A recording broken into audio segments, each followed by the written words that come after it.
अस्सलाम वालेकुम। Complex analysis के इस लेक्चर में हम इलिप्टिक फंक्शन की प्रॉपर्टी 4 का प्रूफ देखेंगे। तो इसकी स्टेटमेंट ये है कि an elliptic function of order less than 2 is a constant function. Means ऐसा इलिप्टिक फंक्शन जिसका ऑर्डर जो है वो 2 से कम हो, तो ऐसा इलिप्टिक फंक्शन कांस्टेंट होता है। तो अगर आपको जो है ऑर्डर ऑफ इलिप्टिक फंक्शन का नहीं पता, तो पहले मैं उसकी डेफिनेशन बताता चलूँ कि ऑर्डर ऑफ इलिप्टिक फंक्शन से क्या मुराद है। तो ये इसकी डेफिनेशन है। देखिए, the number of poles inside a cell of an elliptic function is called an order of elliptic function.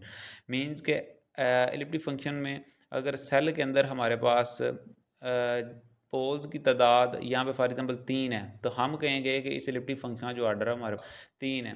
For example ये हम कहेंगे यहाँ पे ऑर्डर हमारे पास जो है वो 4 है। मीन्स के सेल के अंदर पोल्स की तादाद को हम इलिप्टिक फंक्शन का ऑर्डर कहते हैं। तो अब हम अपने प्रूफ की तरफ चलते हैं। तो देखें कि अगर उसका ऑर्डर हमारे पास जो है वो 2 से कम है, देन क्या होगा। देन हमारे पास चूंकि ऑर्डर नेगेटिव नहीं होता, तो इसका मतलब है 2 पॉसिबिलिटी बनेंगी। चूंकि 2 से यहाँ पे कम है ऑर्डर, तो या तो फिर ऑर्डर जो है हमारे पास 0 हो सकता है, या हमारे पास जो ऑर्डर है वो 1 हो सकता है। तो इसका मतलब है हमारे पास जो है वो 2 पॉसिबिलिटी बनेगी। तो हम 2 केसेस यहाँ पे डिस्कस करेंगे। तो पहले केस 1 डिस्कस कर लेते हैं कि जब हमारे पास ऑर्डर इलिप्टिक फंक्शन का जो है वो 1 है, देन क्या होगा। अगर ऑर्डर उसका 1 है, then by property by property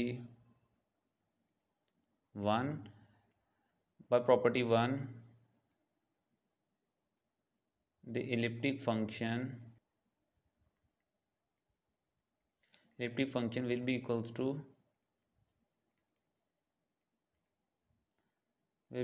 to zero.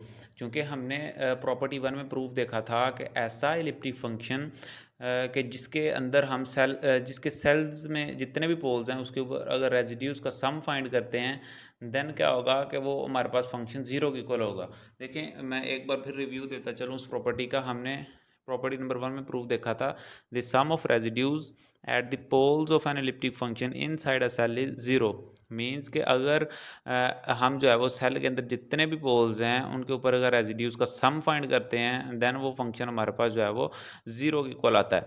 तो इसी प्रॉपर्टी का यूज़ करते हुए यहाँ पे हमने जो है वो केस 1 को देखा है कि अगर इसका ऑर्डर जो है वो 1 है, तो मीन्स के इसके ऊपर भी फिर रेजिड्यू का सम जो है वो 0 होगा। तो इसका मतलब है हमारे पास इसके ऊपर जो है अगर इसका ऑर्डर जो है 1 है, then elliptic function equals to 0। लेकिन उसने कहा हुआ है इलिप्टिक फंक्शन जो है वो कांस्टेंट होता है। तो इसका मतलब है विच मीन्स के केस 1 इज़ नॉट पॉसिबल, क्योंकि हमने प्रूव करना है कि हमारे पास जो है वो इलिप्टिक फंक्शन जो है वो कांस्टेंट होता है। लेकिन यहाँ पे तो हमारे पास 0 आ गया, तो इसका मतलब है ये केस 1 जो है फिर ये पॉसिबल नहीं है। तो केस 2 डिस्कस कर लेते हैं। केस 2 क्या है जी। केस 2 ये है कि अगर हमारे पास इसका ऑर्डर जो है वो 0 है, अगर इसका ऑर्डर 0 है, देन क्या होगा। देन बाय प्रॉपर्टी नंबर 3, हमने प्रॉपर्टी नंबर 3 में पढ़ा था। ये देखें, हमने यहाँ पे प्रूव किया था कि elliptic function with no pole inside a cell is constant. ऐसा इलिप्टिक फंक्शन जिसके सेल में कोई पोल ना हो, तो वो इलिप्टिक फंक्शन जो है वो हमारे पास कांस्टेंट होता है। तो यहाँ पे भी देखें कि केस 2 में हमारे पास यही सिचुएशन बन गई है कि अगर इलिप्टिक फंक्शन का ऑर्डर जो है वो 0 है, मीन्स के सेल के अंदर हमारे पास जो है वो कोई पोल नहीं है, नो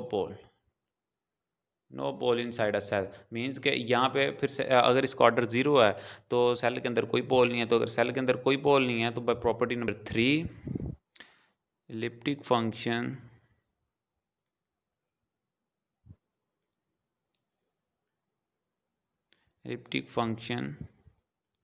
विल बी कांस्टेंट। तो यही हमने प्रूव करना था कि अगर हमारे पास ऐसा इलिप्टिक फंक्शन जिसका ऑर्डर जो है वो 2 से कम है, तो वो इलिप्टिक फंक्शन हमारे पास कांस्टेंट होता है। तो यही इसका प्रूफ था।